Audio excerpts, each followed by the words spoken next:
Ẹjẹ́ ń súnmọ́ wọn, ẹjẹ́ ń súnmọ́ wọn. Ẹ máa ẹnu tó bẹ̀.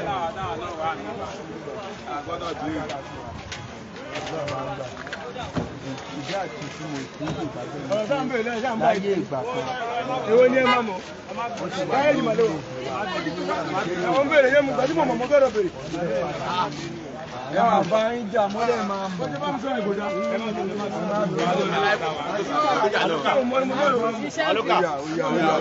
Aluka, animation ni Láyé ìgbà kan, ó yá nà bá ńlá wa.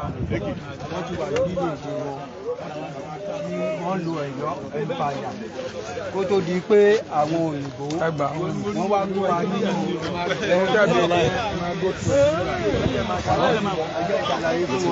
kó tó di pé àwọn òyìnbó aláwọ̀ funfun tó wá pa àwọn bàbá wa tó wá kó wa lẹ́rú àwọn òyìnbó kó wa sí region mẹ́ta tó wá fi jáde tán sí tábàdẹ̀ wo nǹkan tó ń ṣẹlẹ̀ ní orílẹ̀-èdè báyìí sì oko mú wọn lẹ́rú location 419 ìyá wa ìdí yẹn la fi jáde tán fún ọ̀pọ̀lọpọ̀ ènìyàn tí kò mọ ìtumọ̀ nǹkan tí a wà lórí ẹ̀rí ló túmọ̀ nǹkan tí ara wa tí wọ́n sọ pé tó bí nínú ẹjọ́ mo fi tàn. nísìnyí sẹ́rí bámi ẹ̀rọ wọn lọ sí Kogi Ògùn. bóyá ní ká lọ kọ́ ẹ̀kọ́.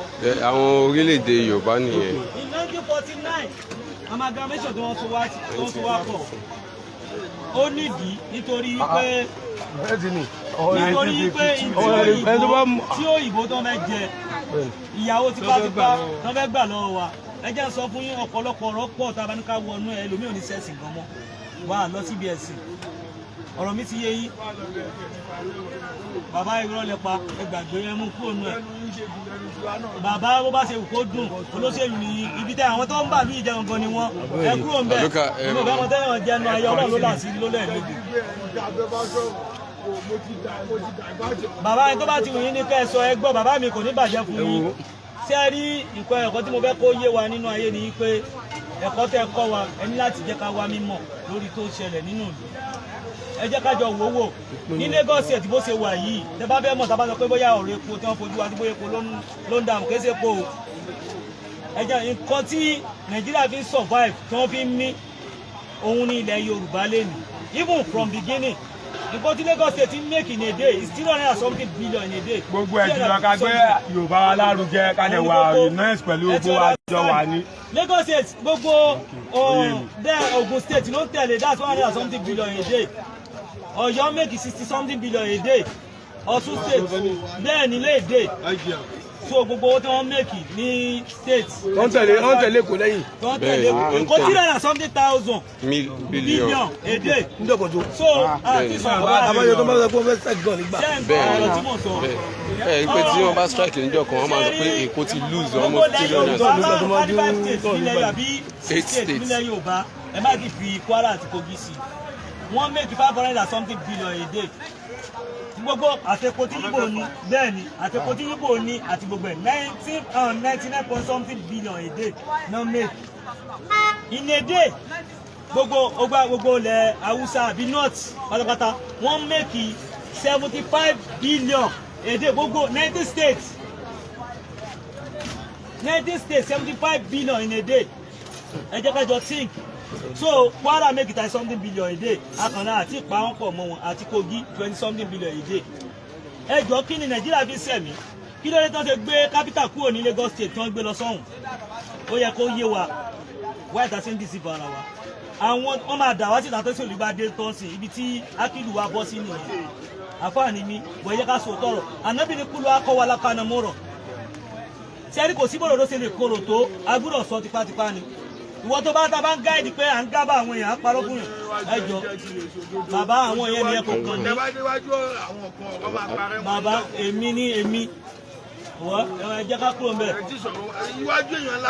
ẹ má dọ̀rọ̀ àdúrà yẹn gbàgbọ́ orílẹ̀-èdè wa ìyà tẹ́yìn bàbá wa ń jẹ òótọ́ àbí ìyà tájọ́ ń jẹ skul tájọ́ ń lọ tí a rí àwọn tó tẹ̀lé olóṣèlú àmọ̀ wọn àwọn tí wọ́n rí ìtàlẹ̀ àwọn tó bá rówó but Ọlọ́run bá ló mọ̀ alam Ọlọ́run á ṣe dáadáa fún wa nítorí bá ṣe láyé wàá bá èmi ò já nítorí ìran mi àyẹ́sẹ̀ náà ti wà wọ́n ẹ̀fẹ̀ fèsì kankan ó ní iye tá a ti fèsì ẹ̀yẹ ká mẹ́nu kúrò mbẹ́. eégún kan lèyàn fẹnu sọ. bẹ́ẹ̀ nǹkan tí mo ń jà fún torí tí torí tèmi tó bá wù èmi mọ̀ nǹkan tẹ́ ń gbà náà Ọlọ́run á ṣe ètò gan. ẹ máa kọ́ ọ̀tẹ̀. ṣe máa kọ́ ọ̀tẹ̀ máa kọ́ ọ̀tẹ̀. àwọn tó so bóyá jẹ́ nìyẹn dáadáa fún wa ẹ sọ fún dáàdì yẹn sọ fún wa mi nílé. àwọn eléyìí tó fún lówó tó jáde ní pé kọ́ máa ti protest. Òun ni. ẹ̀tọ́ ìmọ̀ àṣàrí olóṣèlú àti mọ̀mọ́ láwá tí wọ́n máa ti dáhùn mọ̀ àwọn tó jẹ́ kí àjẹ́ bẹ̀ fún ìlú.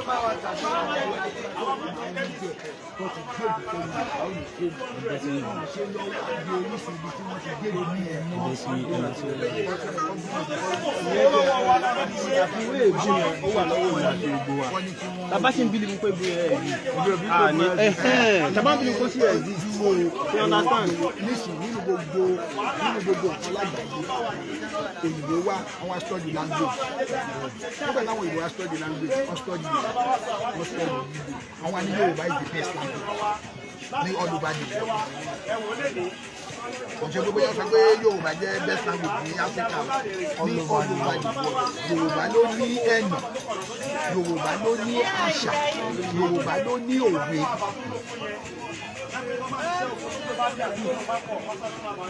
Àwọn òyìnbó kan wá sọ Yorùbá di official language ní Cuba, Brazil, America, China ṣe àdókè India. Àwọn kan ti ń ṣe ti pẹ́. Ẹ bá dé UK gan ẹ sì gbọ́ welcome to káàbọ̀ tó orílẹ̀-èdè Fulham nínú school wọ́n fi gbogbo ìlú kọ welcome to Fulham. Lẹ́yìn tí bá bẹ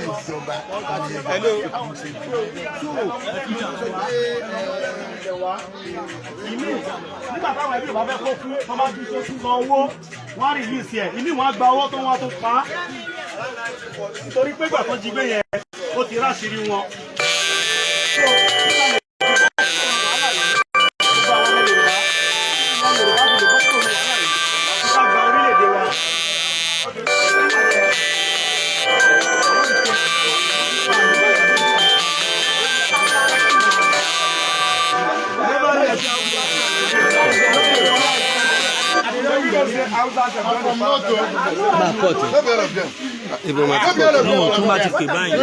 Okay.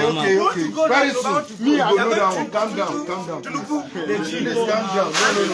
No. Calm down. Very soon, go down. All these people, when they go say they go carry come from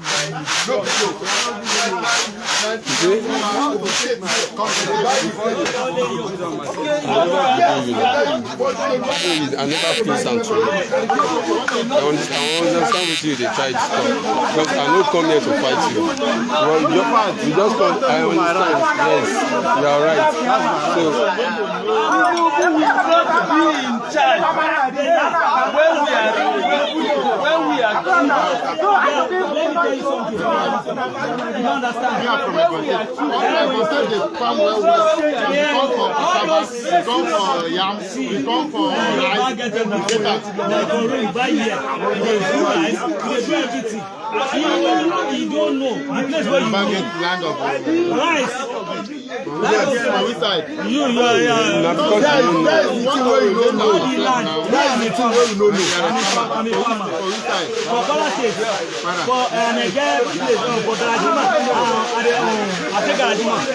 You need Sakiri. Oyo na gari dem get. No, na the two way you see. Na the two way you see. Oyo na gari. I say na the two way you see. Now, I dey do rice. I dey do yam. Okay, as you do, why those things no dey come outside? Let me tell you, now we start the buy. The thing dey come outside. No, now we start the buy. No dey where dey go. Wait. Look me. See, now we start Fulani dey buy am. They go buy out. They go bring it from truck. Like they go buy am from the line. Everything they go pack am. They go install am. They go carry am from Lagos. Carry am go the state. Like say they bring am from the road. That's why if you over there, all those tomatoes, I dey tell you, I go there. If you get online, the place that time that last year, they buy am, they buy that tomato. That's 3,000. Now, who are the Hausa they sell am 50,000 for that. And yes, they go carry everything.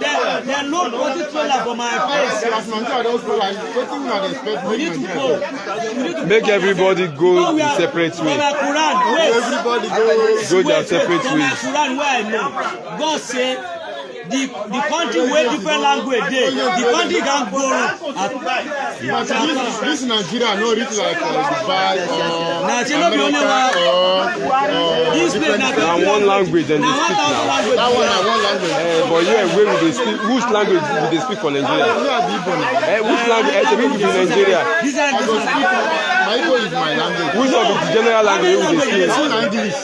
So English are your language. Wait, Oga. Inside this market, how many languages you dey hear?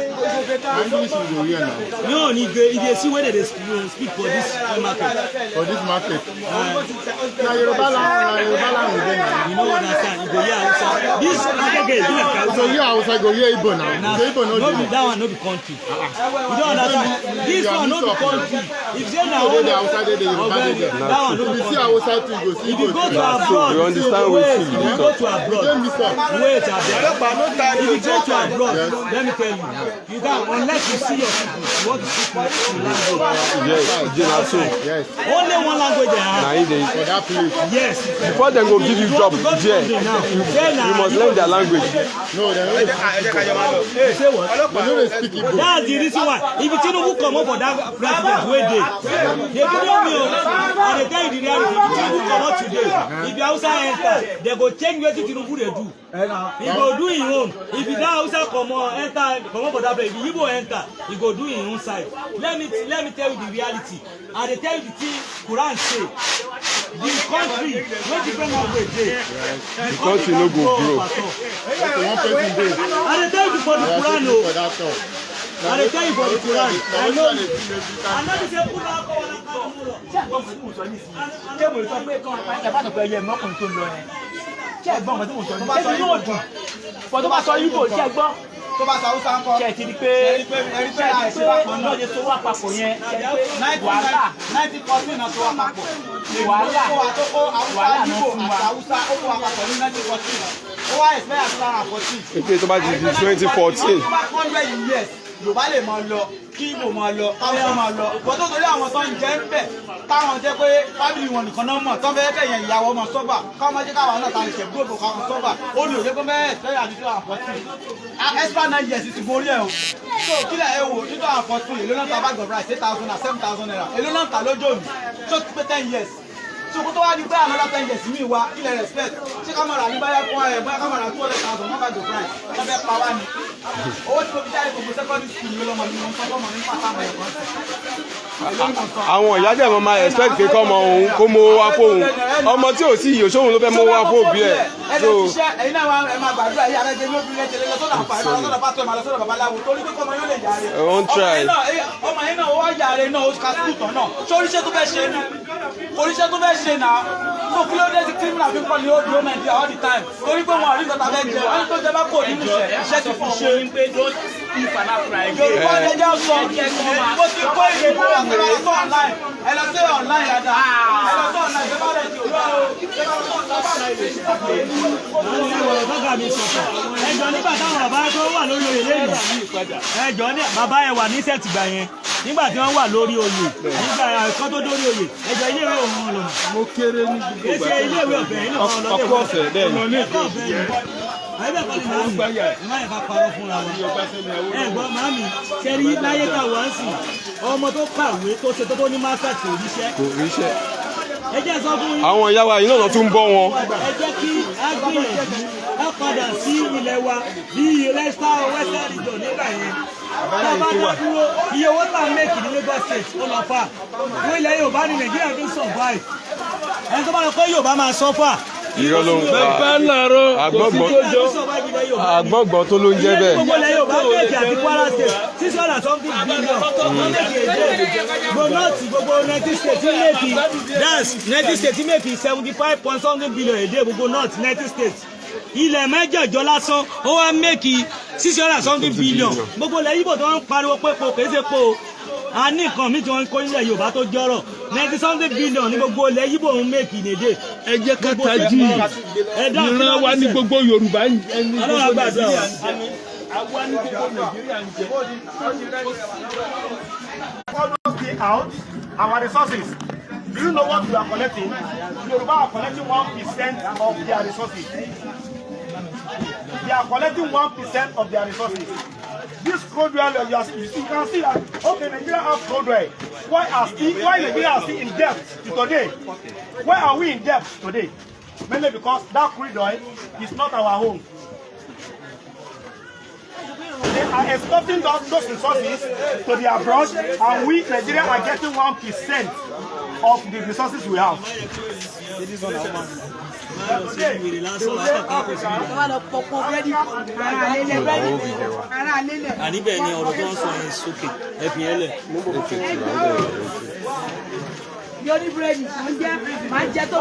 Awareness Yoruba Nation. Why Sam Elephant came out and said they must have their Biafran nation. And this is the reason why Yoruba people came out. Our leader, Sunday Igboho and Professor Banji Akintoye, that Yoruba must have our own country. We must distinguish ourselves from so-called fraudulent Nigeria.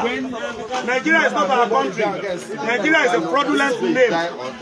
So the best thing for you and I, and for our unborn children, is to have our country. So let us separate from Nigeria. So let us go to our promised land. Your own promised land is the Biafran nation. Our Yoruba promised land is Yoruba nation. We are not saying, no. If they want to continue behind Nigeria, let them go and continue behind Nigeria. We are not fighting that Nigeria should not exist, but we want to extradite ourselves from Nigeria. We want to distinguish from Nigeria. Nigeria is a fraudulent country. That is all what we are saying. Thank you, my people.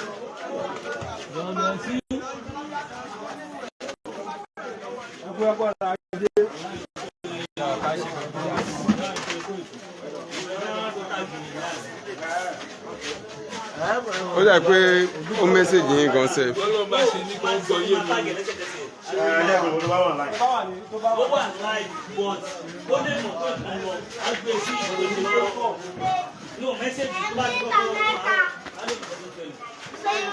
Voice note. Okay.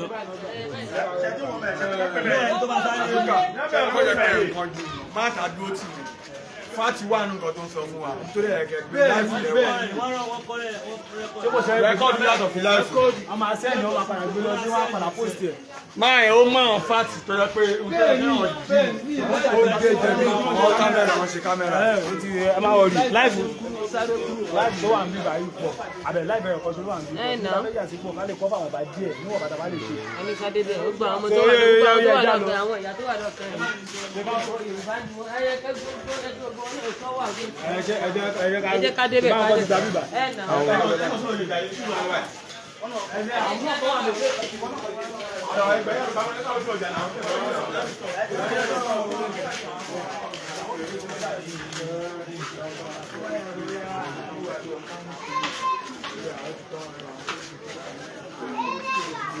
Shut down.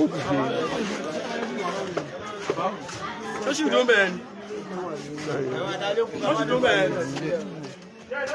Okay, I want it. Let's go. Let's go. What you want to do?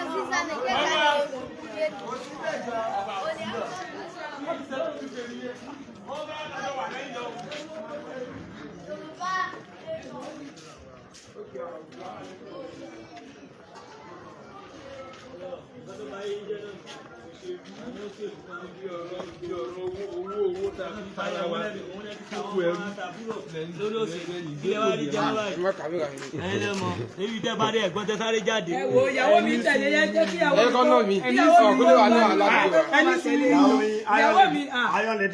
mi yẹn lọ́jọ́ ìyàwó rẹ̀ ṣe. Ẹni bẹ́ẹ̀ ká sọ̀rọ̀ tó bá yẹ ká rẹ̀ nìyẹn àní sọ̀rọ̀ kan. Mo lé ẹjì sọ̀rọ̀ ẹni tí mo rí. Ànábì ní kúlọ̀ akọ̀wé lákànnà. Báwo ni kẹ́ sọ̀ tó bá wí kẹ́ máa sọ kẹ́ tó dúdú. Ẹni sùúrù jàre bàbá ìjàre kẹ́ fi kánà. Kánò múra àbí Kánò tó gbọ́ láti mú No going back. ẹ rí olódò àgbà fún wa àní ṣìṣe àní ní jẹ̀bi. Kí lè sá fún iṣẹ́ ìṣèyàn ni ẹ̀dẹ̀ ń sá kiri? Kí ló ń bá yín lẹ́rù? Ìjọba gbé yín ni. Àwọn ògbówó wa mo dẹ̀ ìgbóṣèlú mi dùn. Ìwà ipa ní kẹwàá gba 1 bag of rice tàbí 1 derica of rice sí ẹ máa kún bíbá yìí. ló fi hàn wípé ọmọ Yorùbá òdodo ni àwa wá ṣe ajẹ́rìí but ajẹ́rìí tiwa ń ṣe ti Jehovah ajẹ́rìí òmìnira fún ilẹ̀ Yorùbá la wá ṣe. Ajẹ́rìí òmìnira fún ilẹ̀ Yorùbá la wá ṣe torí a rí wípé àwọn táwọn ń pèlè olóṣèlú lónìí orúkọ tí wọn jẹ́ là ń pè wọ́n ọ̀jẹ̀lú ni wọ́n. Ọ̀jẹ̀lú ni wọ́n akọ́dìbò fún wọn ni wọ́n ń dà wá wọ́n padà ń dà wá ni. a mọ rírì bẹ́ẹ̀ni ìlú tá a wà yìí tó ń pè ní Nàìjíríà òun ló fún wọn ní ìgbàláyè. ẹgbẹ́ wa wọ́n ń jẹ wọ́n kàn kó gbogbo owó jẹ ni tẹ́bá ti gbé wọn wọlé tọ́ báyìí wọ́n kàn ń dà wá ni wọ́n ṣe yàmàyàmá. Ìyẹn ni pé ẹ ti rí pé ìlú yìí ò lè dáa bí Yíbò náà bá tún wọlé ó tún máa padà wọ́ sí ju báyìí lọ so kó ní kálukú kúkú mú ẹbẹ ìyá ẹ lọ́tọ̀ọ̀tọ̀ so kó ní kó ẹ wo kó ní kálukú kan dúró lọ́tọ̀ọ̀tọ̀ kó ní kálukú dánmò yẹ gbé ẹ ṣeun jàre kò ní bàjẹ́ fún yín bẹ́ẹ̀ ni tó bá ti fẹ́ ṣe election tí wọ́n á fi ráìsì dìríkà kan ẹ̀wà agolo méjì ẹ máa tiraka ẹ máa gbìyànjú tiraka lórí ọmọ sì pé kọ́mọ lè jẹ́yàn tó bá tún wá jáde yunifásitì tọ̀ ẹ̀yin náà tún máa bọ́ ọmọ ṣé ìlú nìyẹn sọ ọmọ máa ṣe fọ́ máa ṣe orílẹ̀-èdè pátákó máa tún wà lẹ́tà lè tẹ̀ máa rí wọn ọ̀kadà lọ́ngù. bẹ́ẹ̀ ni ṣé ìlú nìyẹn. àwọn gírádẹ́tì ló ń gbà kadà o. kò sí rọ́mbẹ́. gírádẹ́tì gbogbo àwọn lọ́ngọ̀ kadà ṣẹlẹ́dẹ̀dẹ̀ àtàwọn tó ń tata gírádẹ́tì. ẹ ṣeun ìyá wa kò ní bàjẹ́ fún yín Ọlọ́run á mú wa délẹ̀ Yorùbá. ẹ ṣé o.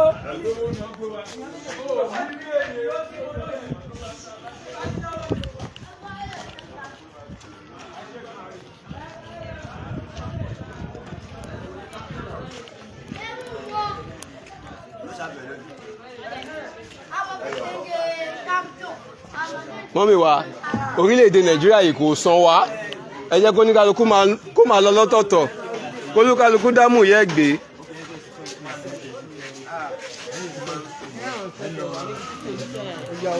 máa ń sọ pé bóyá bá kàn máa ń jẹ́ kó yé wọn àlẹ́ lè tún bá ti rí wọn nìkan máa ń yẹ wá àríwá dà wọ́n ti pẹ̀lú tèmi.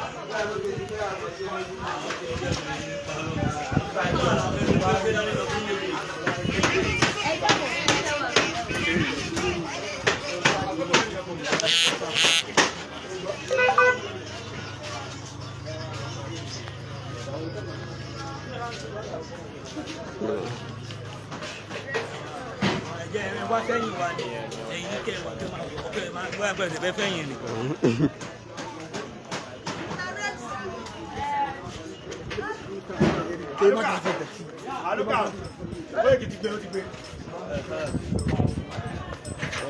Amira.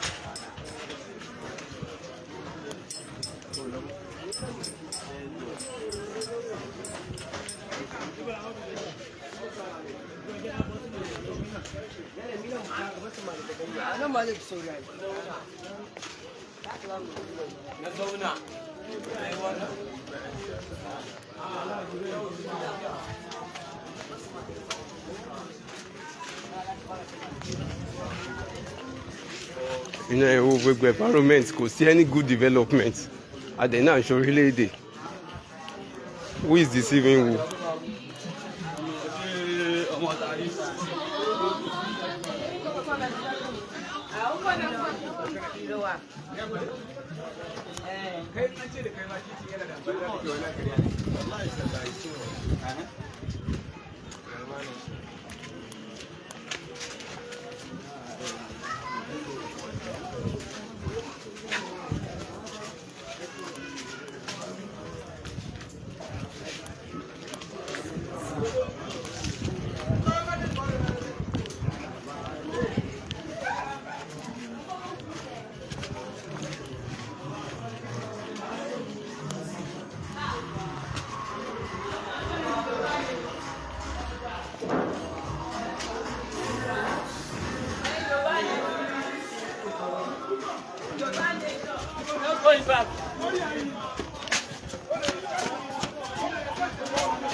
Kí ló ṣẹlẹ̀?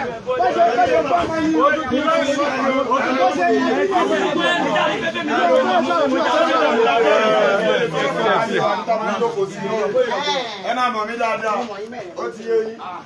Bàtà lójú kí mi mọ̀ ní gbogbo dì. Ọmọ náà ní kò lè wọ́n máa gbé ọmọ náà ní mo lè nu àwọn èèyàn mi ò lè nu màá nù ọmọ náà.